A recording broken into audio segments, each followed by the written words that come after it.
চীনের প্রযুক্তি খাতের উদ্ভাবনী সক্ষমতা তুলে ধরতে পূর্ব চীনের চেচিয়াং প্রদেশে আয়োজন করা হয় একটি বিশেষ আন্তর্জাতিক মিডিয়া ট্যুর। যুক্তরাষ্ট্র, সিঙ্গাপুর, ব্রাজিল সহ বিশ্বের বিভিন্ন দেশের প্রায় ৭০ জন গণমাধ্যম প্রতিনিধি অংশ নেন এতে। সাংবাদিকরা ব্রেইনকো নামের একটি প্রতিষ্ঠানে গিয়ে দেখেন মস্তিষ্ক কম্পিউটার ইন্টারফেস বা বিসিআই প্রযুক্তির চমকপ্রদ প্রদর্শনী। শারীরিক প্রতিবন্ধী এক কর্মীকে দেখা গেল মস্তিষ্কের সংকেতের মাধ্যমে কৃত্রিম হাতের আঙ্গুল নিয়ন্ত্রণ করতে। আমি এটাকে নিজের হাতের মতোই নিয়ন্ত্রণ করি। প্রতিটি আঙুল আলাদাভাবে নাড়াতে পারি। খুবই স্বাভাবিক মনে হয়। প্রদর্শনীটি আন্তর্জাতিক সাংবাদিকদের মধ্যে তৈরি করেছে ব্যাপক আগ্রহ। মস্তিষ্ক ভিত্তিক এই প্রযুক্তি বর্তমানে চীনের সবচেয়ে রোমাঞ্চকর গবেষণা ক্ষেত্রগুলোর একটি।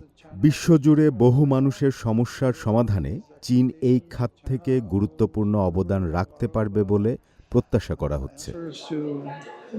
মিডিয়া ট্যুরে চেচিয়াংয়ের প্রযুক্তি ও শিল্প উদ্ভাবনের সমন্বিত উন্নয়ন কৌশলও তুলে ধরা হয়। জানানো হয়, হাংচৌ ভিত্তিক ইউনিট্রি রোবোটিক্স এখন বিশ্বের 4 পে রোবটের 60 থেকে 70% উৎপাদন করছে।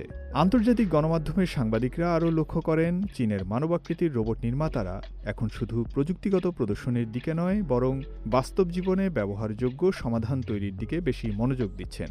বিশেষ করে বয়স্ক জনগোষ্ঠীর সেবায় রোবট ব্যবহারের সম্ভাবনা অনেক প্রতিষ্ঠান গুরুত্বের সঙ্গে বিবেচনা করছে। ফয়সাল আব্দুল্লাহ, সিএমজি বাংলা।